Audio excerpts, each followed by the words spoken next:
الشكر علينا ما دعا لله داع. إن الحمد لله الصلاة والسلام على رسول الله وعلى آله وصحبه وبارك وسلم تسليما كثيرا. আলহামদুলিল্লাহ, গতদিন আমরা আলোচনা করেছিলাম রাসূল ইসলামের পূর্ববর্তী আরবদের প্রেক্ষাপট নিয়ে, আরবদের অবস্থা এবং কোথা থেকে আরবদের জন্ম, রাসূল ইসলামের পূর্ববর্তী বংশধর এবং ধারাবাহিকতা। আজকে আমরা ইনশাআল্লাহ আলোচনা করব আরবের ধর্মীয় প্রেক্ষাপট নিয়ে।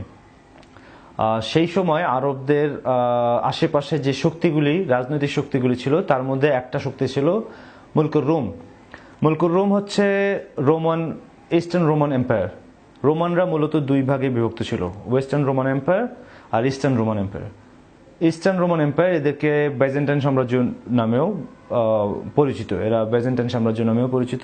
এরা মূলত ভূমধ্যসাগরীয়, পূর্ব ভূমধ্যসাগরীয় অঞ্চল জুড়ে বিস্তৃত ছিল। ইউরোপে দক্ষিণাঞ্চল অর্থাৎ হাঙ্গেরি থেকে গ্রিস হয়ে কুস্তান্তিন অর্থাৎ কনস্টান্টিনোপল, বর্তমান যাকে আমরা ইস্তাম্বুল নামে জানি, ইস্তাম্বুল পর্যন্ত বিস্তৃত ছিল।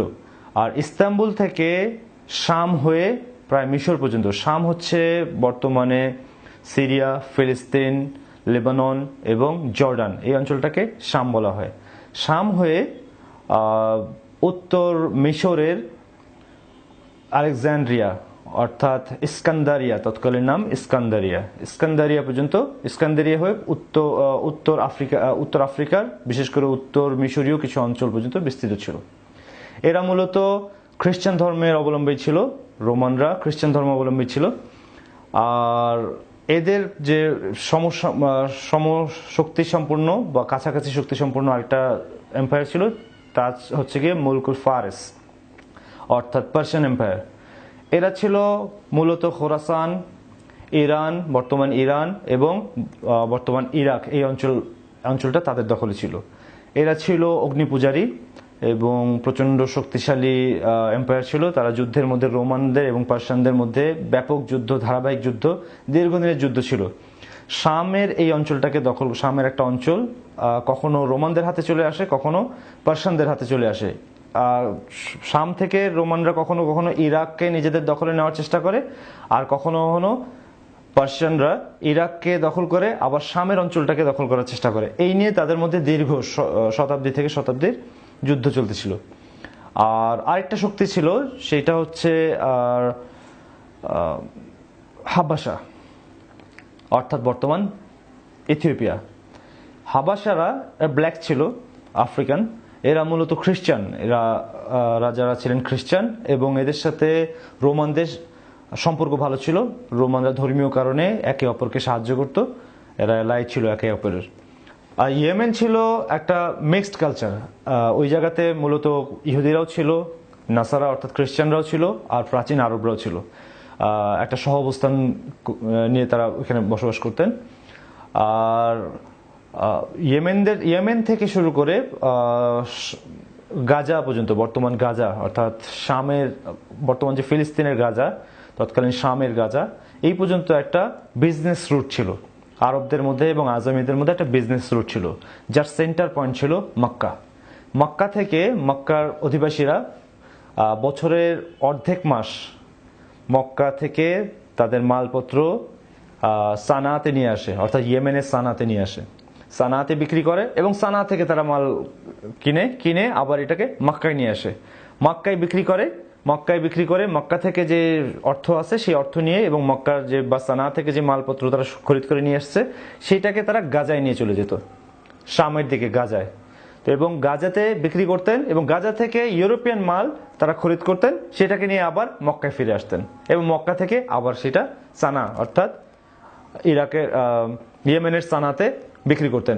এই ছিল তাদের বিজনেস রুট, যেটার মধ্যে ইয়েমেনি মালপত্রগুলি গাজাতে অর্থাৎ ইউরোপে যেত এবং ইউরোপের মালগুলি আবার ইয়েমেনে আসতো। ইয়েমেন থেকে এগুলি হাবাসায় যেত, ইয়েমেন থেকে হাবাসা অর্থাৎ ইথিওপিয়া, বর্তমান ইথিওপিয়া যেত, আবার ইথিওপিয়ার মালগুলি ইয়েমেনে আসতো। তো ইথিওপিয়া, ইয়েমেন, মক্কা, গাজা, আবার মক্কা, আবার সানা এবং ইথিওপিয়া। এই ছিল তৎকালীন মূল বিজনেস রুট। এছাড়াও ইন্ডিয়া ছিল, অন্যান্য ছিল, সেগুলির প্রভাব আসলে এটার মতো তো শক্তিশালী প্রভাব ছিল না। এইটা ছিল তৎকালীন আরবদের একটা বেসিক অবস্থা। এরপরে ধর্মীয় অবস্থা থেকে কথা চিন্তা করলে আরবদের মধ্যে মূলত তিনটা ধর্ম খুব বেশি প্রভাবশালী ছিল। একটা হচ্ছে গিয়ে আরবদের মূর্তি পূজারী ধর্ম, একটা ছিল খ্রিশ্চানিটি, আর একটা ছিল জুডাইজম বা ইহুদি ধর্ম। এই তিনটাই ছিল, কিন্তু অগ্নি পূজারী বা অন্যান্য যে সংস্কৃতিগুলো ছিল পার্সিয়ানদের মধ্যে থাকলেও সেটা আরবদের মধ্যে খুব একটা শক্তিশালী প্রভাব ছিল না তার। মূলত ইসমাইল আলাইহিস সালাম যখন ইসমাইল আলাইহিস সালামের বংশধর এবং জুরহুম গোত্ররা যখন মক্কাকে আবাদ করেন, তখন তারা তাওহীদের উপরে ছিলেন।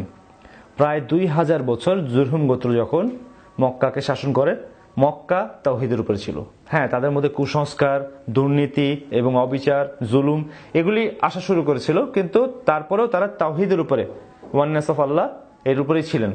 গতদিন আলহামদুলিল্লাহ আমরা আলোচনা করেছিলাম যে খোজা গোত্র কিভাবে জুরহুমদেরকে মক্কা থেকে উচ্ছেদ করে। খোজা গোত্র প্রায় কয়েকশো বছর মক্কার নেতৃত্ব দান করেন, আর খোজাদের মধ্যেও প্রাথমিকভাবে খোজারাও সততার মধ্যে ছিলেন এবং তাওহীদকে গ্রহণ করেছিলেন। এরপরে ধীরে ধীরে তাদের মধ্যেও করাপশন আসে, তাদের মধ্যেও দুর্নীতি এবং জুলুম তাদের মধ্যেও প্রকাশ পায়। খোজাদের একজন নেতা ছিলেন আমর বিন লুহাই আল খুজাই। আমর বিন লুহাই আল খুজাই খোজা গোত্রের একজন নেতা ছিলেন। তিনি এত বেশি প্রভাবশালী ছিলেন যে তার কথাই ছিল খোজা গোত্রের জন্য আইন। তার কথাই ছিল খোজা গোত্রের জন্য আইন। আর তিনি তার দাপট এবং প্রভাব এবং তার গ্রহণযোগ্যতা আরবদের মধ্যে এত বেশি ছিলেন যে তিনি কোনো ভুল করলেও সেটা তাদের জন্য ধর্ম হয়ে দাঁড়াতো। আমর বিন লুহাই আল খুজাই যখন সিরিয়া যান, তখন তিনি দেখলেন যে ওইখানে কিছু মূর্তি বিক্রেতারা মূর্তি বিক্রি করছিলেন। বিশাল এক মূর্তির সামনে তিনি দাঁড়িয়ে বললেন যে এটা কি? মূর্তি বিক্রেতা বললেন এটা হচ্ছে হুবল। হুবল এর কি কাজ? এটা কেন, মানে এটা কি করে? বললেন যে এইটা হচ্ছে আমাদের এবং আল্লাহর মধ্যেকার ইন্টারমিডিয়েটারি। এরা আমরা আল্লাহর কাছে যে দোয়া করি, এই আল্লাহর কাছে আমাদের হয়ে সুপারিশ করে এবং আমাদের দোয়াগুলিকে আল্লাহর কাছে পৌঁছে দেয়। তো আমর বিন লুহাই আল খুজাই বলেন যে এক্সেলেন্ট, এইটাই তো আমার দরকার, ঠিক আছে, এই হুবলকে আমি কিনে নিতে চাই। তিনি সিরিয়া থেকে হুবলকে কিনলেন এবং মক্কায় নিয়ে আসলেন এবং মক্কায় তা প্রতিস্থাপন করলেন এবং মক্কার মানুষ এটাকে সাদর গ্রহণ করলেন এবং হুবলের পূজা শুরু করলেন।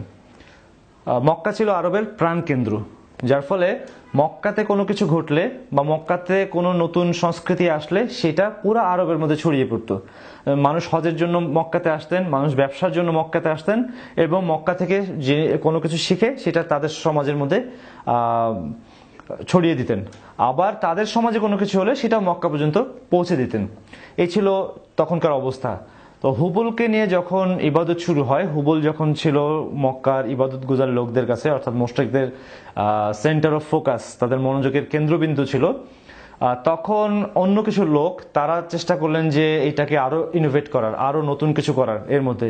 তো তারা কি করলেন, নতুন নতুন মূর্তি বানানো শুরু করলেন এবং এই মূর্তিগুলি আরবের বাইরের মানুষদের কাছে বিক্রি করা শুরু করলেন। তো মূর্তি বিক্রি করা তখনকার একটা ব্যবসা হিসেবে দাঁড়িয়ে যায় এবং তাদের মধ্যে সুন্দর সুন্দর মূর্তিগুলি, যেগুলি একটু সুন্দর হয়, বেশি প্রশংসা পায়, সেই মূর্তিগুলিকে নিয়ে মক্কার মধ্যে প্রতিষ্ঠা করেন, কাবার চারপাশে প্রতিস্থাপন করেন। এবং একটা পর্যায়ে এমন অবস্থা হয়েছে যে মক্কার অর্থাৎ কাবার চারপাশে 360টা মূর্তি এমনভাবে বসানো হয়েছে যে এভরি ডিরেকশন, শিরক ওয়াজ ইন এভরি ডিরেকশন। বাইতুল্লাহ থেকে, কাবা থেকে যেদিকেই তাকাই সেদিকেই মূর্তি, কোনো না কোনো মূর্তির কোনো না কোনো কাজ। এই মূর্তি এইটার জন্য বিখ্যাত, ওই মূর্তি ওইটার জন্য বিখ্যাত, কোনোটা বৃষ্টির জন্য, কোনোটা খাবারের জন্য, কোনোটা মানুষের সুস্থতার জন্য। এক একটার জন্য মানুষ এক এক মূর্তির পিছনে সময় দিত এবং একটা মূর্তিকে ইবাদত করতেন। এইটা এমন এক পর্যায়ে গিয়েছে যে মূর্তিগুলিকে মানুষ পোর্টেবল বানানো শুরু করেছে, ছোট আকৃতির, যেটাকে নিয়ে যদি হুবলের কাছে মানুষ আসতে না পারে বা ব্যবসার জন্য বাইরে চলে যায়, তখনও যাতে তার সাথে একটা মূর্তি থাকে, সেই জন্য ছোট ছোট মূর্তি তারা বানিয়ে এই মূর্তিকে সঙ্গে করে নিয়ে যেতেন এবং যেখানে তাদের প্রয়োজন হতো এই মূর্তিকে সামনে রেখে ইবাদত করতেন। ওমর রাদিয়াল্লাহু আনহু, সাইয়েদনা ওমর রাদিয়াল্লাহু আনহু যখন ইসলাম কবুল করেননি, ইসলাম কবুল করার পরে তিনি একদিন হাসছিলেন। তারপরে একদিন একটু পরে কাঁদছিলেন। সাহাবীরা জিজ্ঞেস করলেন যে আপনি কেন হাসলেন? বললেন যখন আমি ইসলাম গ্রহণ করিনি, ইসলাম গ্রহণ করার পূর্বে আমি একদিন মক্কার বাইরে সফরে গিয়েছিলাম। তো আমি আমার সাথে আমার যে ছোট মাবুদ ছিল, ছোট যে মূর্তিটা, সেটা সঙ্গে করে নিয়ে যেতে ভুলে গিয়েছিলাম। তো আমার কাছে কিছু খেজুর ছিল, আমি সেই খেজুরগুলিকে মোল্ডিং করে খেজুরগুলিকে দিয়ে একটা মূর্তি বানিয়ে নিই এবং এই মূর্তিকে সামনে রেখে আমি আমার ইবাদত, সন্ধ্যাকালীন ইবাদত বা রাত্রিকালীন ইবাদতটা সেরে ফেলি। তারপর যখন শেষ রাতে আমার খিদে লাগে তখন সেই মূর্তিগুলিকে ভাঙি এবং ভেঙে সেই মূর্তিগুলিকে আমি মূর্তি থেকে খেজুর নিয়ে আমি খেয়ে ফেলি। এত বোকা ছিলেন। আসলে ইসলাম মানুষকে এই সম্মানে উন্নীত করেন যে ওমর রাদিয়াল্লাহু আনহু, যেই ওমর রাদিয়াল্লাহু আনহু নিজের হাতে বানানো মূর্তি, খেজুর দিয়ে বানানো মূর্তিকে ইবাদত করতেন, আবার খিদে লেগে গেলে সেই মূর্তিকেই ভেঙে খেজুর খেয়ে খিদা নিবারণ করতেন। এরকম বোকা একজন মানুষ, তার দ্বারা আসলে দুনিয়াতে কি আশা করা যায়? অথচ ইসলাম কবুল করার কারণে, ইসলাম গ্রহণ করার কারণে আল্লাহ তাআলা তাকে এত বেশি সম্মানিত করেছেন যে পৃথিবীতে এত বড় সাম্রাজ্যের অধিকারী ছিলেন তিনি, এত বড় সাম্রাজ্যকে পরিচালনা করেছেন যে এইটা মানব হিস্ট্রির মধ্যে এর কোনো উদাহরণ নেই এখনো পর্যন্ত।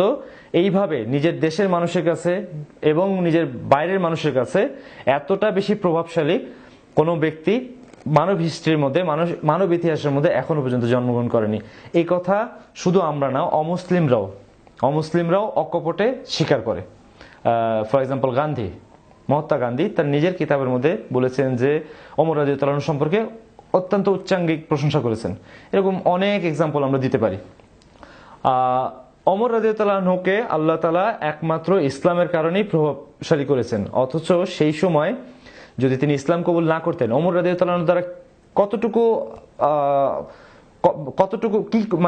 আগে বাড়া ওমর রাদিয়াল্লাহু আনহুর পক্ষে সম্ভব হতো। কিছু ওলামা কেরাম, কোন ওলামা কেরাম বলেন যে ওমর যদি ইসলাম কবুল না করতেন তাহলে হয়তো আরবের কোনো একটা গোত্রের প্রধান হতে পারতেন, তার নিজের গোত্রের প্রধান হতে পারতেন। আবার কেউ কেউ বলেন যে হয়তো বা সে সর্বোচ্চ, যদিও সেটা খুবই ইম্পসিবল ছিল, সর্বোচ্চ কুরাইশ গোত্রের প্রধান হতে পারতেন, মক্কার কুরাইশ গোত্রের প্রধান হতে পারতেন। কিন্তু বেশিরভাগ ওলামা কেরাম বলেন যে না, মক্কার কুরাইশদের প্রধান হতে গেলে তার চেয়ে অনেক শক্তিশালী প্রভাবশালী ব্যক্তি তখন ওই জামানায় মক্কাতে ছিলেন, যারা কখনোই ওমরকে কুরাইশদের প্রধান হিসাবে মেনে নিতেন না। আবু সুফিয়ান ছিলেন, যার সামাজিক মর্যাদা অনেক বেশি ছিল। আবু জাহেল ছিলেন, আবু জাহেলের পুত্র ইকরামা ছিলেন, আবু সুফিয়ানের পুত্র এবং অন্য যারা ছিলেন তারাই হয়তো ওই জায়গাটা দখল করতেন। ওমর হয়তো সেই জায়গায় কখনোই পৌঁছাতে পারতেন না। কিন্তু ইসলামের কারণে শুধু মক্কার কুরাইশদের না, শুধু আরবের না, পুরা বিশ্বের সবচেয়ে বড় সাম্রাজ্যের প্রধান হিসেবে আল্লাহ তাআলা তাকে কবুল করেছেন, যার প্রভাব এখনো পর্যন্ত আমাদের মধ্যে বিদ্যমান। রাসূল সাল্লাল্লাহু আলাইহি ওয়াসাল্লাম বলেন যে আমি জাহান্নামের মধ্যে আমর বিন লুহাই আল খুজাইকে দেখেছি যে সে তার নারী ভুঁড়িকে টেনে জাহান্নামের মধ্যে দিয়ে চলছে, জাহান্নামের মধ্যে তার নারী ভুঁড়িকে সামলে সে চলছে এবং জাহান্নামের গভীরতম খাদের মধ্যে তাকে আল্লাহ তাআলা ঢুকিয়েছেন। কারণ সেই প্রথম বনু ইসমাইলের মধ্যে মূর্তি পূজার প্রচলন করে। এবার আমরা দেখি ইহুদি ধর্ম কিভাবে আসে মক্কার মধ্যে বা আরবের মধ্যে। মূলত ইয়েমেনের একজন বাদশা ছিলেন তাব্বান আসাদ ইয়েমেন থেকে মক্কা হয়ে মদিনা হয়ে শামে ব্যবসার জন্য যাচ্ছিলেন। তো তিনি মদিনায় তার সন্তানকে রেখে, মদিনায় একজনের কাছে তার সন্তানকে রেখে শামে চলে যান ব্যবসার জন্য। মদিনাওয়ালারা জেলাসির কারণে হোক, যে কোনো কারণে হোক, সে সন্তানকে হত্যা করে ফেলে। যখন শামে তাব্বান আসাদ এই ঘটনা শুনেন, তাব্বান আসাদ প্রচন্ডভাবে ক্ষিপ্ত হন এবং তিনি তার আর্মিকে নিয়ে মদিনাকে ধ্বংস করার জন্য প্রিপেয়ার করেন যে মদিনাকে ধ্বংস করে ফেলবেন। তাব্বান আসাদ যখন তার আর্মিকে নিয়ে গাজা থেকে বা ফিলিস্তিন থেকে মদিনার দিকে আক্রমণের জন্য অগ্রসর হন, তখন দুইজন ইহুদি আলেমের সাথে মদিনার কাছাকাছি অঞ্চলে তার দেখা হয়। দুজন আলেম তাকে মদিনা আক্রমণের ব্যাপারে নিষেধ করেন এবং অনুরোধ করেন এবং বলেন যে এইটা একটা পবিত্র জমিন এবং এই জমিনকে আল্লাহ তাআলা হেফাজত করবেন, আপনি যদি তার বিরুদ্ধাচারণ করেন আল্লাহ তাআলা আপনাকে ধ্বংস করে দিবেন। বলেন কেন?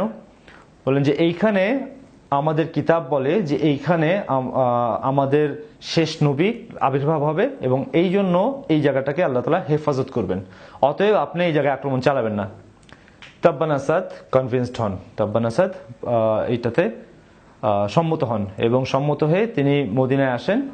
মদিনায় আক্রমণ তো করেনই, তিনি ইহুদি ধর্মের ব্যাপারে জানার চেষ্টা করেন।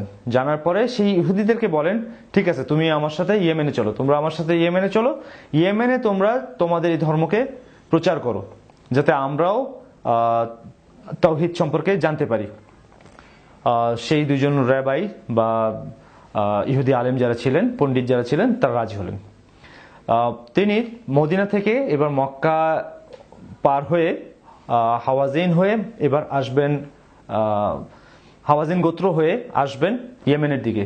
হাওয়াজিনরা এরা ছিল আসলে হুনাইনের, আমরা হুনাইনের যুদ্ধ সম্পর্কে ইনশাআল্লাহ আলোচনা করব আর পরে। হুনাইনের যুদ্ধটা যেখানে হয় এই অঞ্চলটায় হাওয়াজিন গোত্র থাকে। এই হাওয়াজিনরা ছিল কুরাইশদের ব্যাপারে প্রচন্ডভাবে জেলাস, ঈর্ষান্বিত। কুরাইশদের সাথে তাদের একটা জেলাসি সম্পর্ক ছিল, ঈর্ষার সম্পর্ক ছিল।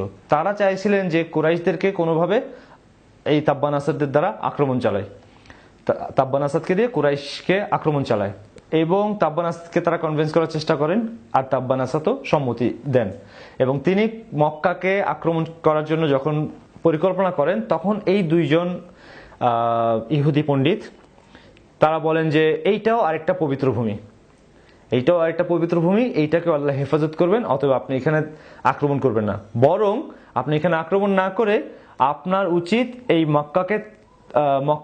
মক্কাকে তওয়াফ করা। তো তিনি বললেন যে ঠিক আছে, তোমাদের কথা মেনে নিচ্ছি, আমি তওয়াফ করতে যাই, সঙ্গে আমার সাথে চলো। তারা বললেন যে না, আমাদের পক্ষে এখানে যাওয়া সম্ভব না। বললেন কেন?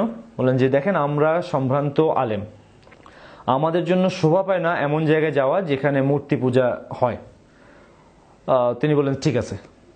তাব্বান আসাদ সেই ইহুদি পণ্ডিতদের কথা রাখেন এবং তিনি মক্কায় আক্রমণ চালান না, বরং মক্কায় তওয়াফ করেন, তওয়াফের জন্য যান এবং মক্কায় বাইতুল্লাহর উপরে তিনি বাইতুল্লাহকে পর্দা দ্বারা ঢেকে দেন, অর্থাৎ গিলাফ দ্বারা ঢেকে দেন।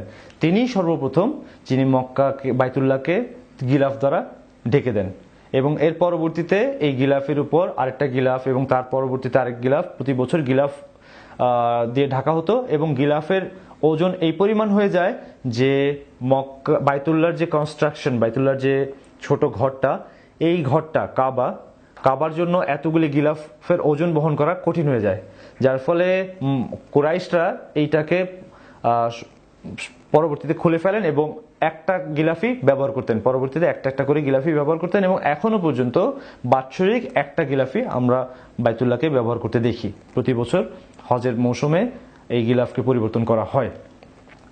তাব্বান আসাদ তিনি ইয়েমেনে ফিরে যান এবং দুই ইহুদিকে সেইখানে দাওয়াতের জন্য সর্বরকম সুযোগ সুবিধা দেন এবং ইহুদিরা তখন দাওয়াত দিতেন। বাই দ্য ওয়ে, ইহুদিরা একটা সময় তাদের ধর্মের দিকে মানুষকে দাওয়াত দিতেন, এখন যদিও তারা দাওয়াত দেন না। ইহুদি ধর্ম গ্রহণ করার জন্য ব্লাড লাইন একটা রিকোয়ারমেন্ট, অর্থাৎ রক্তের সম্পর্ক, একজন ইহুদি হতে গেলে আরেকজন ইহুদির রক্তের সম্পর্ক জরুরি, অর্থাৎ তাকে বনি ইসরায়েল হতে হবে, ইসরায়েলের বংশধর হতে হবে। আপনাদের কাছে মনে হতে পারে যে ইহুদিরা তাব্বান আসাদকে মদিনা আক্রমণের ব্যাপারে নিষেধ করেন, তারা সেই মদিনার এখানে কি করছিলেন? মূলত রোমান সাম্রাজ্য যখন বাইতুল মুকাদ্দাস দখল করে, ফিলিস্তিনের বাইতুল মুকাদ্দাস দখল করেন ইহুদিদের কাছ থেকে, তখন তারা সেইখানকার ইহুদিদেরকে ওই জায়গা থেকে উচ্ছেদ করেন। এবং আগে বলেছিলাম যে রোমানরা খ্রিস্টান ছিল, রোমানদের জন্য বাইতুল মুকাদ্দাস একটা পবিত্র ভূমি, তো তারা বাইতুল মুকাদ্দাস দখল করেন এবং ইহুদিদেরকে উচ্ছেদ করেন। আর ইহুদিরা বিভিন্ন জায়গায় ছড়িয়ে পড়েন এবং ইহুদিদের মধ্যে কেউ কেউ তাদের কিতাবে বর্ণিত তাদের শেষ নবী অর্থাৎ আমাদের মুহাম্মদ সাল্লাল্লাহু আলাইহি ওয়াসাল্লাম, এই শেষ নবীর আগমনের ব্যাপারে যেই জায়গাতে আগমন করবেন সেই জায়গা খুঁজে বেড়াচ্ছিলেন। আর তাদের বর্ণিত যে আলামতগুলি আছে শেষ নবী আসার জায়গার সম্পর্কে যে বর্ণনা দেওয়া আছে, সেই বর্ণনার সাথে মদিনা হুবহু মিলে যায়, যার ফলে তারা মদিনা এবং তার আশেপাশের অঞ্চলগুলিকে অঞ্চলগুলিতে নিজেরা বসতি স্থাপন করেন। মদিনার আশেপাশে যে 3টা গোত্র, ইহুদি গোত্র বসতি স্থাপন করে, তাদের মধ্যে একটা ছিল বনু কাইনুকা, একটা হচ্ছে বনু নাদের, আর একটা হচ্ছে বনু কুরাইজা। এই 3টা গোত্র মূলত মদিনার মধ্যে বা মদিনার আশেপাশে বসতি স্থাপন করেন। এরা মদিনাতে শেষ পর্যন্ত ছিলেন। ইসলাম আসার পরে, রাসূল ইসলাম হিজরত করে আসার পর পর্যন্ত তারা ছিলেন, এবং রাসূল ইসলামের সাথে তাদের 3টা গোত্রের সাথে দ্বন্দ্ব হয় এবং তাদেরকে রাসূল ইসলাম খোদ নিজে মদিনা থেকে উচ্ছেদ করেন। এবার জেনে নেই আরবের মধ্যে খ্রিস্টানিটি কি করে আসে। মূলত তাব্বান আসাদের পরে তার সন্তান আরবে ইয়েমেনের বাদশাহী স্থানটাকে দখল করেন এবং সেই বাদশাহ হয়। আর দুনাওয়াজ ছিল জাদুবিদ্যার দ্বারা সমাজকে পরিচালনা করতেন, করাপ্টেড ছিলেন। তার অধীনস্থ জাদুকররা সমাজকে পরিচালনা করার জন্য তাদের জাদুকে ব্যবহার করতেন। সেই সময় একজন নাসারা পণ্ডিত অর্থাৎ খ্রিস্টান পণ্ডিত সেইখানে ঈসা আলাইহিস সালামের ধর্মকে প্রচার করা শুরু করেন।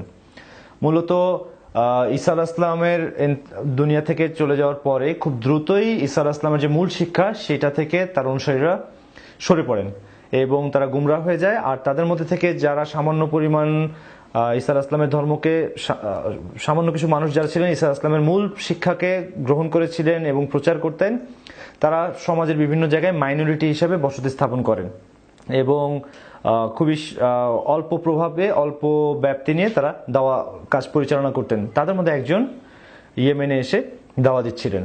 তার খবর যখন দুনাওয়াজের কাছে আসে, তাব্বান আসাদের সন্তান দুনাওয়াজের কাছে আসেন, তখন তিনি দুনাওয়াজ এই ধর্মের প্রচারকে ব্যান করেন, নিষিদ্ধ ঘোষণা করেন। যার ফলে সেই ব্যক্তি গোপনে ইবাদত করতেন এবং গোপনে ধর্ম প্রচার করতেন। একটা ছোট জায়গার মধ্যে অল্প পরিসরে তিনি দাওয়া দিতেন। দুনাওয়াজের যে প্রধান মন্ত্রী, যার দ্বারা সবচেয়ে বেশি জাদুর যে প্রভাব, প্রধান জাদুকর ছিলেন দুনাওয়াজের অধীনস্থ, তিনি যখন বৃদ্ধ হন তিনি বলেন যে আমি তো কিছুদিনের মধ্যেই মারা যাব, আমি চাই মৃত্যুর আগে আমার একজন শিষ্য তৈরি করে যেতে, যে শিষ্যকে আমি আমার সব গোপন টেকনিকগুলি শিখিয়ে দিব, গোপন বিদ্যাগুলি শিখিয়ে দিব এবং পরবর্তীতে তাকে আপনি ব্যবহার করতে পারবেন।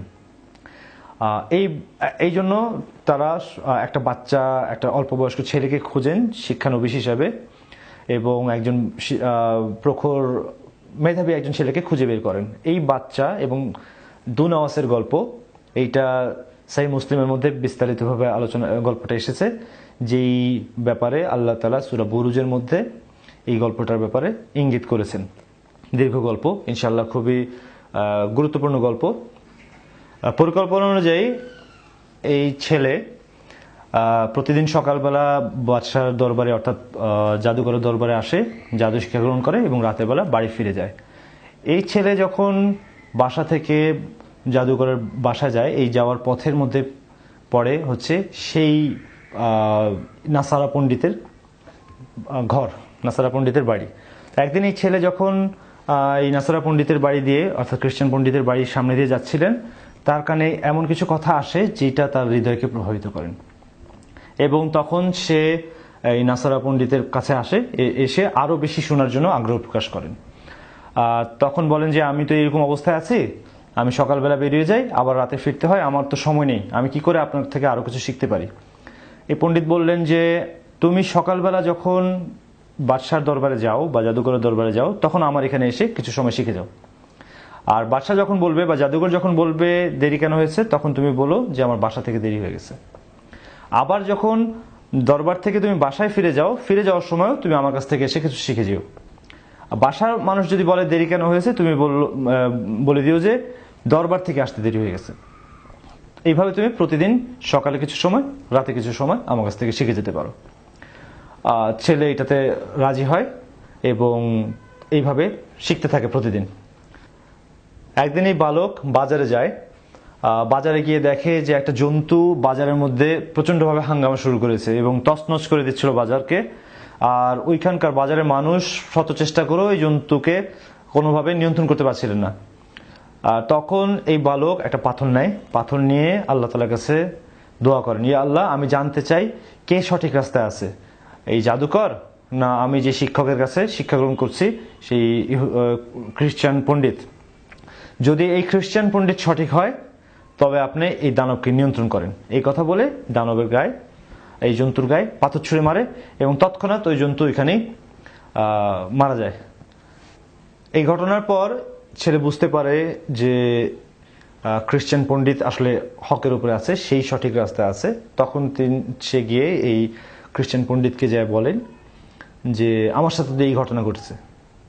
তখন এই পণ্ডিত বলেন যে আমার ছেলে, তোমাকে নিশ্চয়ই আল্লাহ তাআলা পরীক্ষা নেবেন, আল্লাহ তাআলা নিশ্চয়ই তোমাকে পরীক্ষা নেবেন। তুমি এমন একটা অবস্থায় উঠেছো, এমন এক দারাজা হাসিল করেছো, যে দারাজা হাসিল করার পরে অবশ্যই আল্লাহ তাআলা পরীক্ষা করেন। মূলত আমরা মুসলমান ভাই যারা আছেন, আমরা যারা দাওয়াত দেই, আমরা যারা ইসলামের কথা বলি, আমাদের অবস্থা আল্লাহ তাআলার দিকে যতটা ঘনিষ্ঠ হবে, আমরা দাওয়া দিয়ে বা কাজ করে যতটা আল্লাহর দিকে ঘনিষ্ঠ হতে পারবো, ততটা বড় পরীক্ষার সম্মুখীন আমাদের হতে হবে। এইটাই আল্লাহ তাআলার সুন্নাহ। আল্লাহ তাআলা যাচাই করে নেন যে আমাদের হৃদয়ে, আমাদের কথায়, আমাদের বক্তব্যে, আমাদের কাজে যা আছে তা আসলে সত্য কিনা। আল্লাহ তাআলা যাচাই করে আমাদেরকেই দেখিয়ে দেন যে আসলে তুমি সত্যবাদী ছিলা না তুমি মিথ্যাবাদী ছিলা। তো আল্লাহ তাআলা এই বালককে পরীক্ষা করবেন, এইটা যখন পণ্ডিত বললেন যে যদি তোমাকে এর জন্য পরীক্ষার সম্মুখীন হতে হয়, খবরদার তুমি আমার নাম বলবে না, তুমি আমার নাম বলবে না। এখন আপনাদের মনে হতে পারে যে এই পণ্ডিত কি আসলে ভীরু ছিলেন কিনা, তার কিসের এত ভয়, কেন সে নিজেকে বাঁচানোর এত চেষ্টা করে।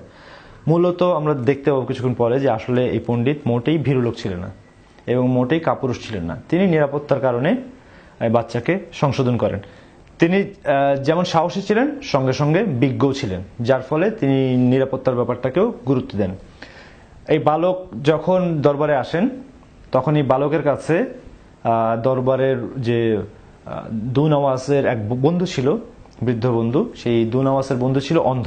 সেই অন্ধ বৃদ্ধ ব্যক্তি এই বালকের কাছে আসে, এসে বলে যে তুমি আমাকে সুস্থ করে দাও, আমি আবার দুনিয়াকে দেখতে চাই।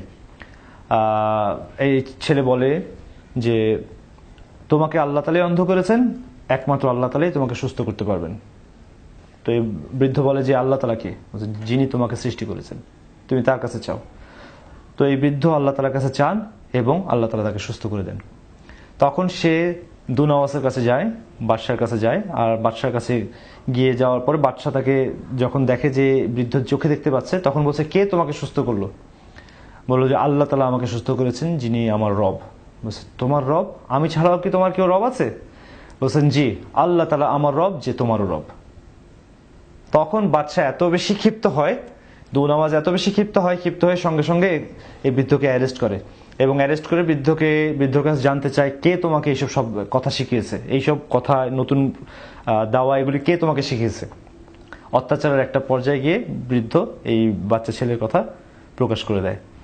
তখন এই বাচ্চা ছেলেকে অ্যারেস্ট করা হয় এবং বাচ্চা ছেলেকে জিজ্ঞাসা করা হয়, বাচ্চা ছেলেকেও টর্চার করা হয়। টর্চারের এক পর্যায়ে এই বাচ্চা ছেলে খ্রিস্টান শিক্ষক, খ্রিস্টান পাদ্রীর কথা বলে দিতে বাধ্য হয়। বাদশাহ তখন এই পাদ্রীকে অ্যারেস্ট করে রিমান্ডে আনেন এবং প্রচণ্ডভাবে অত্যাচার করেন। তাকে বলা হয় তার ধর্মকে ত্যাগ করতে। এই পণ্ডিত, খ্রিস্টান পণ্ডিত, তখন আসলে তার প্রকৃত সাহসকে দেখান এবং প্রকৃত মজবুতিকে দেখান। সে তার ইসলামের মধ্যেই মজবুত থাকেন এবং ইসলামকে ত্যাগ করেন না। তখন তার মাথার মধ্যে করাত রেখে মাথাকে উপর থেকে নিচ পর্যন্ত দ্বিখণ্ডিত করে ফেলা হয় এবং তাকে শহীদ করে ফেলা হন। তারপরেও তিনি ইসলাম ত্যাগ করেন না। আলহামদুলিল্লাহ, আমরা দেখতে পাই যে বাদশাহ এই পণ্ডিতকে হত্যা করে, আর পণ্ডিত সতর্কতার সময় পর্যাপ্ত সতর্কতা অবলম্বন করেন, তার দাওয়ার কাজকে তিনি উপযুক্তভাবে আঞ্জাম দেন, কিন্তু সাহসিকতার সময়ও তিনি পিছিয়ে পড়েননি। সাহসিকতার সময় তিনি সাহসিকতা দেখিয়েছেন। তিনি চাইলে ইচ্ছা করলে নিজেকে বাঁচানোর জন্য মিথ্যা কথা বলতে পারতেন, সাময়িক সময়ের জন্য বেঁচে যেতে পারতেন, যেটা হয়তো তার জন্য হালালও হতো, কিন্তু তিনি ইসলামী মূল্যবোধ বা তাওহীদের যে মূল্যবোধ সেটাকে ধরে রেখেছেন এবং শেষ পর্যন্ত শাহাদাতকেই কবুল করে নিয়েছেন। আলহামদুলিল্লাহ, আল্লাহ তাআলা আমাদেরকেও কবুল করেন। রাজা তখন এই পণ্ডিতকে হত্যা করার পরে এই ছেলেকেও হত্যা করার পরিকল্পনা করেন এবং সৈন্যদেরকে বলেন যে একে পাহাড়ের উপরে নিয়ে ফেলে দাও। সৈন্যরা যখন তাকে পাহাড়ের উপর দিয়ে নিয়ে যাচ্ছিলেন, পাহাড়ের উপরে নেওয়ার জন্য যাচ্ছিলেন, তখন সেই ছেলে বলেন যে আল্লাহ, আপনি আমাকে সেইভাবে সাহায্য করেন যেভাবে আপনার মন চায়, সেভাবে আমাকে এখান থেকে উদ্ধার করেন যেভাবে আমাকে উদ্ধার করতে আপনার মন চায়। সুবহানাল্লাহ, অপূর্ব এক দোয়া, যে আল্লাহ তাআলাকে আল্লাহ তাআলার হাতে ছেড়ে দিয়েছেন যে আল্লাহ আপনার যেভাবে মন চায়, নিঃসন্দেহে আল্লাহ যেভাবে মন চায় সেটাই শ্রেষ্ঠ, অতএব আপনার শ্রেষ্ঠ পন্থা আমাকে হেফাজত করেন। তো আল্লাহ তাআলা ভূমিকম্প দিয়ে দেন এবং পাহাড় থেকে প্রত্যেকজন সৈন্য পাহাড় থেকে পড়ে মারা যায়, অথচ এই ছেলের কিছু হয় না, এই ছেলে আবার বাড়ি ফিরে আসেন। তখন বাদশাহ এই ছেলেকে আবার পাঠিয়ে দেয় আরো কিছু সৈন্য দিয়ে। আসলে এই সমস্ত বাদশাদের কাছে এই সমস্ত সৈন্যরা এক্সপেন্ডেবল, এরা একজন মারা গেলে 10 জন মারা গেলে এই সমস্ত বাদশার কিছু আসা যায় না। আরো কিছু সৈন্যদেরকে নিয়ে এই ছেলেকে পাঠিয়ে দেন যাতে সমুদ্রের মাঝখানে নিয়ে তাকে ফেলে দেওয়া হয়।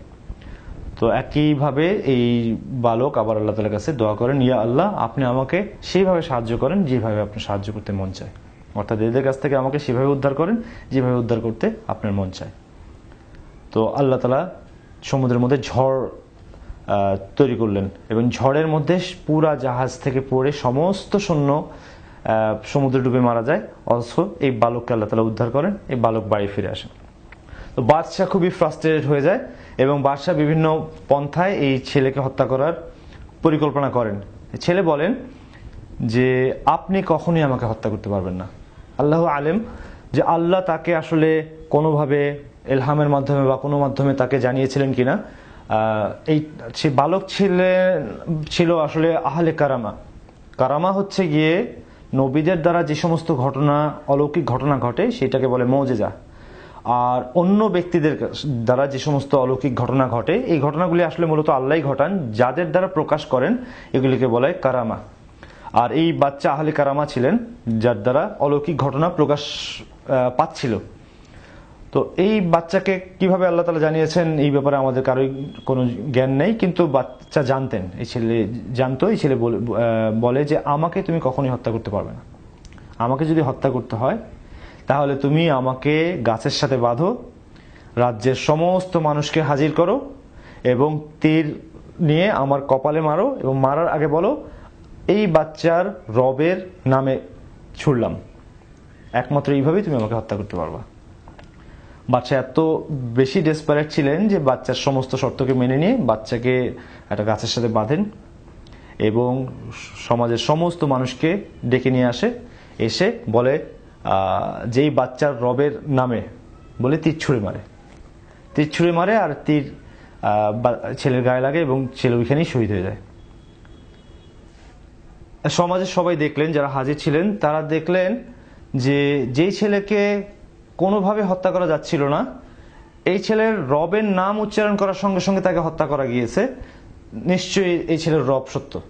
সঙ্গে সঙ্গে তারা সকলেই ইসলাম ধর্ম গ্রহণ করেন এবং বাদশার যে অ্যাডভাইজার ছিল সে অ্যাডভাইজার বলে যে আপনি যে জিনিসকে ভয় করেছেন তাই ঘটে গেল। আপনি ভয় করেছিলেন যে সবাই আপনার ধর্ম ত্যাগ করবে এই ছেলে যদি বেঁচে থাকে, এই ছেলেকে হত্যা করার কারণে তাই ঘটেছে যা আপনি ভয় করেছিলেন, অর্থাৎ সবাই আপনার ধর্মকে ত্যাগ করে এই ছেলের ধর্মকে কবুল করেছে। কারো কারো মনে হতে পারে যে বালকের এই কাজ, অর্থাৎ নিজের মৃত্যুর কারণ হওয়া, নিজেকে হত্যা করার যে গোপন কৌশল, এটা রাজাকে শিখিয়ে দেওয়া, এটা আত্মহত্যা না তো? আসলে আত্মহত্যা তখন আমরা কোনো কিছুকে বলি যখন কোনো ব্যক্তি হতাশার কারণে বা আল্লাহ তাআলার সিদ্ধান্তকে মেনে নিতে না পারার কারণে নিজের মৃত্যুর কারণ ঘটায়, তাকে আত্মহত্যা বলা যায়। কিন্তু এই ছেলে সে যা করেছে সেটা হচ্ছে দ্বীনের জন্য। সেই এই জন্য করেছে যে যাতে সমস্ত মানুষ ইসলাম গ্রহণ করতে পারে। তাকে যেভাবে হত্যা করা যায় এইটা যেমন সে আল্লাহ তাআলা থেকে জেনেছে, একইভাবে আল্লাহ তাআলার মহব্বতেই সে আল্লাহ তাআলার দিকে মানুষকে ঝুঁকে দেওয়ার জন্য এই কাজটা করেছে। এখন রাজা দুনাওয়াস প্রচন্ডভাবে ক্ষিপ্ত হয় জনগণের উপরে, যে এই জনগণ সবাই তার ধর্মকে ত্যাগ করে ইসলাম ধর্ম গ্রহণ করেন। এই জন্য সে তার সৈন্যবাহিনীকে আদেশ করে বিশাল একটা গর্ত বানাতে এবং সেই গর্তের মধ্যে আগুন জ্বালাতে, তারপরে এক একজন করে ধরে তাকে প্রথমে জিজ্ঞাসা করা হয় তুমি কি ইসলাম ধর্ম ত্যাগ করবে কিনা। যদি সে ত্যাগ করে তাহলে আগুন ছেড়ে দিও, আর যদি ত্যাগ না করে তাহলে তাকে আগুনে ফেলে দিও। তো প্রত্যেকজন মানুষ ইসলামের উপরে অনড় থাকার কারণে তাদেরকে এক এক করে আগুনের মধ্যে ফেলে দেওয়া হয়েছে এবং তারা শহীদ হয়ে গেছিলেন। এক বাচ্চা কোলে নেওয়া এক মহিলা, তাকে যখন ছুঁড়ে মারা হচ্ছিল তখন ওই বাচ্চার চিন্তায় ওই মহিলা কিছুটা পরিমাণ দ্বিধাগ্রস্ত হয়ে পড়ে। তখন ওই বাচ্চার জবানে, শিশু একদম দুধের বাচ্চা যার কথা বলার কথা না, তার জবান দিয়ে আল্লাহ তাআলা কথা বের করে নিয়ে আসে। সে শিশু বাচ্চা বলে যে মা আপনি হকের উপরে আছেন, অতএব আপনি চিন্তা করবেন না। রাসূলুল্লাহ সাল্লাল্লাহু আলাইহি ওয়াসাল্লাম বলেন যে 3 জন বাচ্চাকে আল্লাহ তাআলা ছোট বয়সে জবান দিয়ে কথা বের করে দেন, তার মধ্যে এই বাচ্চা একটা। তো এইভাবে প্রত্যেকজন ওই গ্রামের প্রত্যেকজন মানুষকে আগুনে পুড়িয়ে হত্যা করা হয়। একজন ব্যক্তি ওইখান থেকে পালিয়ে যাওয়ার সুযোগ পান এবং তিনি ওইখান থেকে ইয়েমেন থেকে রোমান সম্রাটের কাছে গিয়ে নালিশ করেন। বাই দ্য ওয়ে, অনেকের কাছে মনে হতে পারে যে যারা ইসলামের জন্য দাওয়াত দিলেন, ইসলামকে কবুল করলেন, এই কবুল করার কারণে পুরা গ্রামের মানুষ সবাই হারিয়ে গেলেন, সবাই ইন্তেকাল করলেন। তো সবাই যদি মারা যায় তাহলে ইসলামের রইলটা কি? আর ইসলামের দাওয়াত পৌঁছানোর জন্য দায়ী বা রইল কোথায়? অথচ আল্লাহ তাআলা কোরআনে পাকে, আল্লাহ তাআলা কোরআনুল কারীমের মধ্যে বলেছেন যালিকাল ফাউজুল কবীর, এটা হচ্ছে বিজয়, শুধু বিজয় না, ফাউজুল কবীর, শ্রেষ্ঠ বিজয়। শ্রেষ্ঠ বিজয় কি করে হতে পারে? এরা না পেরেছে কোনো খিলাফা প্রতিষ্ঠা করতে, না পেরেছে শরিয়া প্রতিষ্ঠা করতে, না পেরেছে দিনী কোনো মার্কাজ প্রতিষ্ঠা করতে, না পেরেছে দিনী কোনো মাদারেস প্রতিষ্ঠা করতে। সবাই দিনের উপরে মজবুতের কারণে বা অনেকের ভাষায় গোলামের কারণে ধ্বংস হয়ে গেছে, দুনিয়ার দৃষ্টিতে ধ্বংস হয়ে গেছে। তাহলে আল্লাহ তাআলা কেন তাদেরকে যালিকাল ফাউজুল কবীর, শ্রেষ্ঠ বিজয় বলেছেন? কেন? আসলে ইসলামের উপরে মজবুত থাকা, ইসলামের উপরে টিকে থাকা, এইটাই হচ্ছে বিজয়। সেই শর্ত অনুযায়ী সুমাইয়া রাদিয়াল্লাহু আনহা বিজয়ী, সেই শর্ত অনুযায়ী হামজা রাদিয়াল্লাহু আনহু বিজয়ী।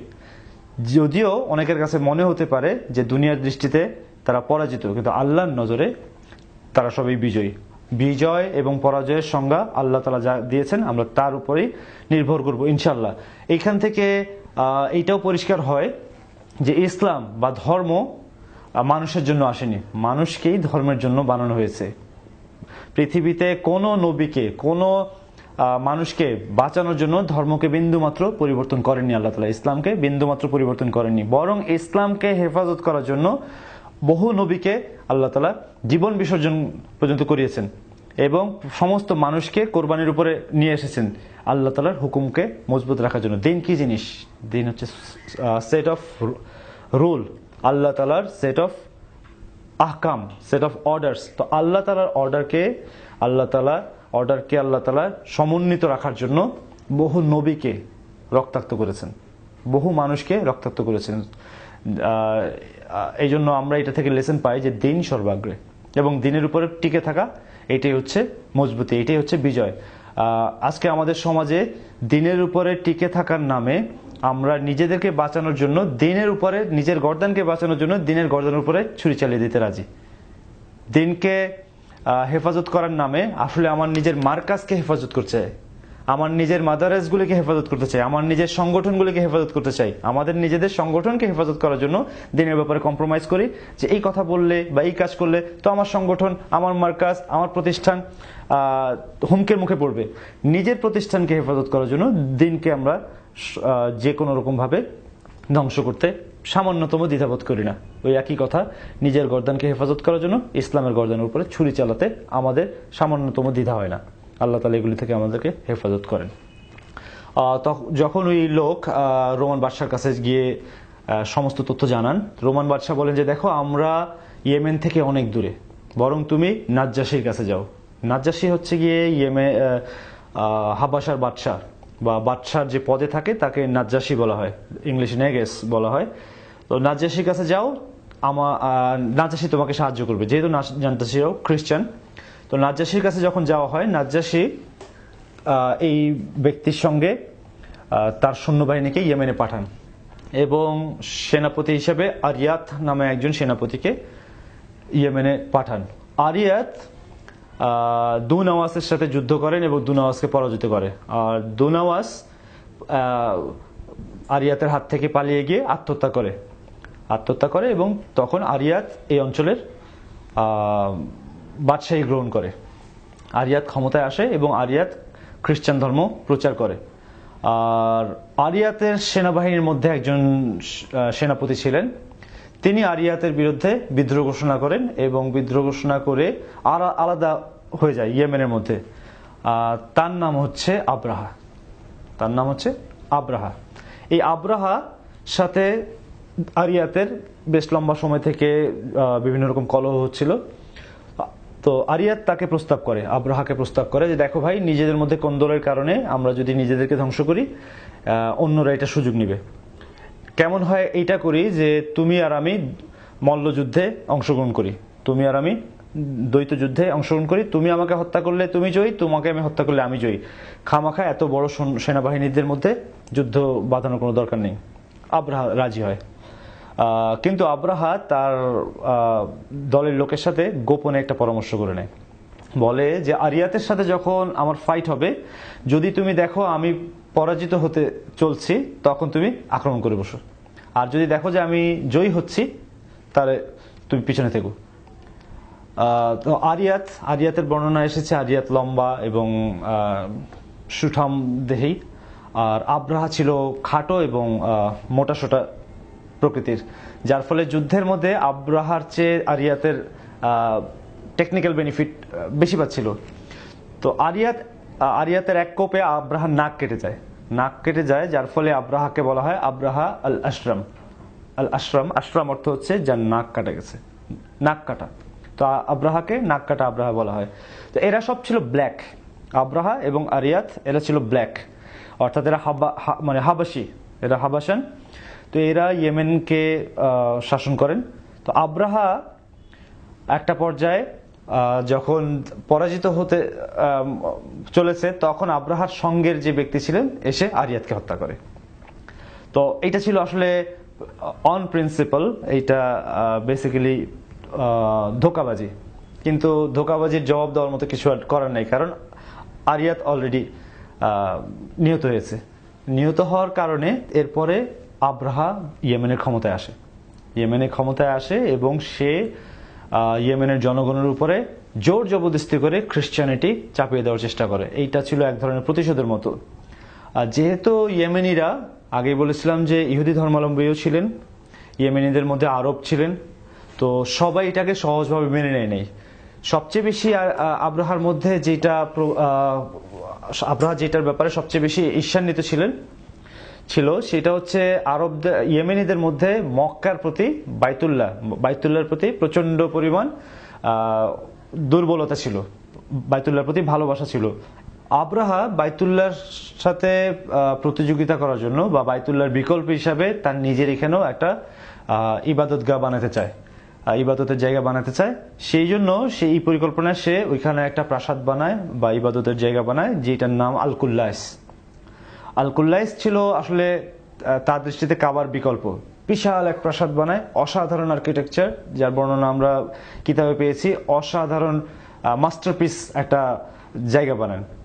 এবং তারপরেও যখন দেখে যে আরবরা মোটেই এইটার দিকে ধাবিত হচ্ছে না, অথচ খুব সাদামাটা একটা ছোট একটা ঘর আপাত দৃষ্টিতে, মক্কার বাইতুল্লাহ কাবার দিকেই মানুষের টান, এর মধ্যে আবার এক ব্যক্তির অদ্ভুত এক কাণ্ড আব্রাহাকে প্রচন্ডভাবে ক্ষিপ্ত করে।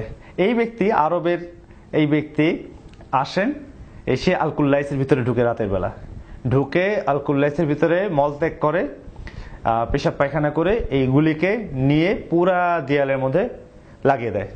কি আজীব! আব্রাহা প্রচন্ড পরিমাণ খেপে গিয়ে সে এবার চিন্তা করে যে বাইতুল্লাহকে আমাকে অবশ্যই ভাঙতে হবে। এই জন্য সে পুরা সেনাবাহিনীকে নিয়ে বাইতুল্লাহ ভাঙার জন্য মক্কার দিকে অগ্রসর হয়। আর আব্রাহার শক্তি ছিল প্রচন্ড শক্তি, আব্রাহাকে হ্যান্ডেল করার মতো বা আব্রাহাকে কাউন্টার দেওয়ার মতো ওই সময় মক্কার মধ্যে কোনো শক্তিই ছিল না। তো কিছু পরিমাণ কয়েকজন মানুষ নিয়ে নুফাইল নামে এক ব্যবসায়ী কাফেলা, নুফাইলের নেতৃত্বে এক ব্যবসায়ী কাফেলা ইয়েমেনের কাছাকাছি অঞ্চলে ছিল, যারা এই খবরটা শুনে আব্রাহাকে বাধা দেওয়ার চেষ্টা করে এবং পরিণতিতে পরাজিত হয় এবং যুদ্ধবন্দী হিসাবে আব্রাহার বন্দী হয়।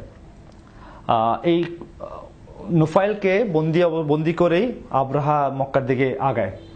মক্কার দিকে আগানোর পথে তাইফ যখন আসে, মক্কা এবং ইয়েমেনের, অর্থাৎ মক্কা থেকে ইয়েমেনের দিকে কিছু দূরেই তাইফ, মক্কার কাছাকাছি শহর। তাইফের জনগণ যখন আব্রাহাকে সাহায্য করবে প্রতিশ্রুতি দেয়, তখন তাদেরকে নিয়ে আব্রাহা মক্কার সীমান্তবর্তী এলাকায় ঘাঁটি গাড়ে এবং মক্কার চারিপাশে বিচরণরত সমস্ত উটকে সে নিজের দখলে আনে। আর এর মধ্যে প্রায় 200 উট বা 300 উট ছিল আব্দুল মুত্তালিবের মালিকানাধীন। আব্দুল মুত্তালিব হচ্ছে রাসূল সাল্লাল্লাহু আলাইহি ওয়াসাল্লামের দাদা। আব্দুল মুত্তালিব ছিলেন মক্কার সম্ভ্রান্ত ব্যক্তিদের অন্যতম এবং লিডার। তিনি হুট করেই আব্রাহার সাথে যাওয়ার মতো অবস্থা ছিল না, কারণ আব্রাহা ছিল একটা অঞ্চলের বাদশাহ আর আব্দুল মুত্তালিব ছিলেন একটা কওমের প্রধান। তো ফারাকটা অনেক বিস্তর। আব্দুল মুত্তালিব ছিলেন নুফাইলের বন্ধু, যে নুফাইল যুদ্ধবন্দী হিসাবে আব্রাহার বন্দিখানায় ছিলেন। আর আব্রাহার একজন ছিলেন হাতির পরিচালক। আব্রাহার যে হাতি বাহিনী, এই হাতি বাহিনীর বলতে ভুলে গেছি, আব্রাহার এই সেনাবাহিনীর সাথে বিশাল হস্তি বাহিনী ছিল। ঘোড়ার সাথে, উটের সাথে প্রচুর পরিমাণ হাতিও ছিল। এই হাতির পরিচালনা করার জন্য আব্রাহার একজন পাইলট অফ দ্য এলিফ্যান্ট ছিল, উনাইস নামে একজন ব্যক্তি। এই হস্তি বাহিনীর যে পরিচালক উনাইসের সাথে বন্দি নুফাইলের সখ্যতা তৈরি হয়। আর এই উনাইসের সাহায্যে আব্দুল মুত্তালিব আব্রাহার সাথে মিটিং সেট করে, যেহেতু আব্দুল মুত্তালিব ছিল নুফাইলের বন্ধু। আব্রাহার সাথে দেখা করার জন্য আব্দুল মুত্তালিব যখন তার কাছে যান, তখন আব্রাহা ছিল সিংহাসনে বসা, অনেক উঁচু একটা সিংহাসনে বসা। আব্দুল মুত্তালিবের ব্যক্তিত্ব মধ্যে এমন কিছু ছিল, আব্দুল মুত্তালিবের চেহারা চলন বলের মধ্যে এমন কিছু ছিল, তার ব্যক্তিত্ব এই পরিমাণ কোনো কিছু ছিল যা আব্রাহাকে অস্বস্তির মধ্যে ফেলে দেয়। আব্রাহার কাছে অস্বস্তি লাগছিল যে এইরকম একজন ব্যক্তিত্ববান লোকের সামনে লোককে মাটিতে বসিয়ে আব্রাহা সিংহাসনে কথা বলবে, এইটা আব্রাহার কাছে ঠিক শোভন লাগছিল না। আবার আব্দুল মুত্তালিবকে আব্রাহা তার নিজের সিংহাসনের কাছাকাছি উঁচু জায়গাতে নিয়ে বসাবেন, এইটাও ঠিক তার কাছে মুনাসেব মনে হচ্ছিল না। যার ফলে আব্দুল মুত্তালিবের সম্মানার্থে আব্রাহা নিজে সিংহাসন ছেড়ে নিচে বসে আব্দুল মুত্তালিবের সাথে কথা বলেন।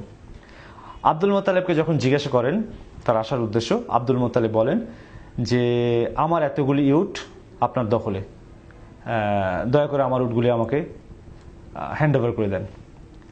আব্রাহা এত বেশি ডিসঅ্যাপয়েন্টেড হন, এত বেশি আপসেট হয়ে যান, বলেন যে আমি তোমার এবং তোমাদের বংশের সম্মান ধ্বংস করতে আসছি, আমি এসেছি বাইতুল্লাহকে ধ্বংস করতে, আর তুমি তোমার উট নিয়ে ব্যস্ত। আমি তো তোমাকে অনেক বেশি উচ্চ পর্যায়ের ব্যক্তি ভেবেছিলাম। আব্দুল মুত্তালিব জবাব দেন যে দেখো, এই উটগুলো যার মালিকানা আল্লাহ তাআলা আমাকে দান করেছেন, এই উটগুলোর মালিক আমি, অতএব আমি আমার উট নিয়ে চিন্তিত।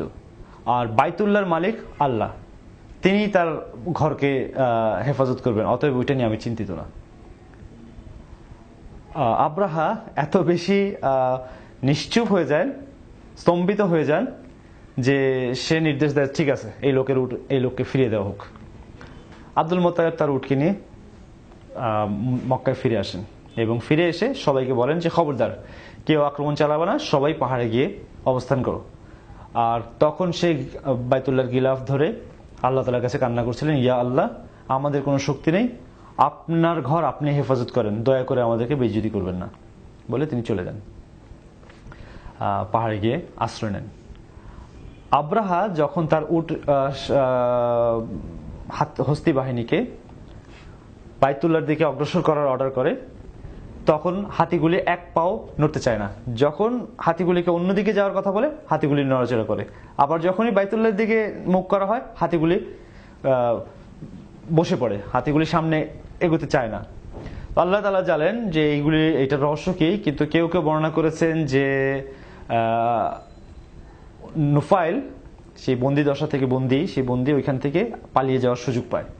পালিয়ে যাওয়ার সময় সে হাতির কানের মধ্যে কানে কানে বলে যায় যে দেখো এটা আল্লাহর ঘর, তোমরা খবরদার এই ঘরে আক্রমণ চালাবো না, বলে সে পালিয়ে যায়। আসলে আল্লাহ তাআলাই ভালো জানেন যে ঠিক কি কারণে হাতিগুলা বাইতুল্লাহ দিকে আক্রমণ করার জন্য আগ্রহ দেখাচ্ছিল না বা চাচ্ছিল না। আল্লাহ তাআলাও তার সৈন্যবাহিনীকে পাঠিয়ে দেয় আব্রাহাকে ধ্বংস করার জন্য, এবং আব্রাহার বাহিনীকে ধ্বংস করার জন্য আল্লাহ তাআলাও তার সৈন্যবাহিনীকে পাঠিয়ে দেয়, যে সৈন্যবাহিনী সম্পর্কে আমাদের কারো কোনো ধারণা নেই। আল্লাহ তাআলা কখনো পানিকে তার সৈন্যবাহিনী হিসেবে ব্যবহার করেন, আল্লাহ কখনো পিঁপড়াকে তার সৈন্যবাহিনী হিসেবে ব্যবহার করেন, আল্লাহ তাআলা কখনো বাতাসকে তার সৈন্যবাহিনী হিসেবে ব্যবহার করেন। ওমা ইয়ালামু জুনুদা রাব্বিকা ইল্লা হুয়া, আল্লাহ তাআলা ছাড়া তার সৈন্যবাহিনীকে কেউ জানে না। আল্লাহ তাআলা ছাড়া তার সৈন্যবাহিনীকে কেউ জানে না। তো আল্লাহ তাআলা তার সৈন্যবাহিনী পাঠালেন আবাবিল পাখি। আবাবিল পাখি আপনারা চিনেন নিশ্চয়ই, ছোট ছোট পাখি, চড়ুই পাখির মতো। আমাদের দেশে চড়ুই পাখি আছে, চড়ুই পাখির মতো ছোট ছোট পাখি। এই পাখির ঝাঁক পাঠিয়ে দেয় আল্লাহ তাআলা। এই পাখির মুখের মধ্যে করে করে ছোট ছোট নুড়ি বা পাথর বা আল্লাহ তাআলা জানেন কি নিয়ে এসেছে, এগুলি নিক্ষেপ করা শুরু করে, এবং এগুলি এক একটা মিসাইলের মতো কাজ করে। হাতি থেকে শুরু করে সৈন্যবাহিনীর যার উপরে পড়ে তারাই ধ্বংস হয়ে যায়। আর আব্রাহার পুরা বাহিনীকে আল্লাহ তাআলা মাটির সাথে ধূলিসাৎ করে দেন, এবং এই ঘটনাকে আল্লাহ তাআলা সূরা ফিলের মধ্যে উপস্থাপন করেছেন। এই বছরই রাসূল ইসলামের জন্ম গ্রহণ করেছেন। ইনশাআল্লাহ আগামী দিন আমরা আরো বিস্তারিত আলোচনা করবো এই ব্যাপারে ইনশাআল্লাহ। আলহামদুলিল্লাহ, আল্লাহ তাআলা আমাদের এই প্রচেষ্টাকে, রাসূল ইসলামের সিরাকে উপস্থাপন করার যে প্রচেষ্টা, এটাকে কবুল করেন, এবং আপনাদের কষ্ট করে এই সময় দেওয়াকেও আল্লাহ তাআলা কবুল করেন। সুবহান রাব্বিকা রাব্বিল ইজ্জাতি আম্মা ইয়াসিফুন, ওয়া সালামুন আলাল মুরসালিন, আলহামদুলিল্লাহি রাব্বিল আলামিন।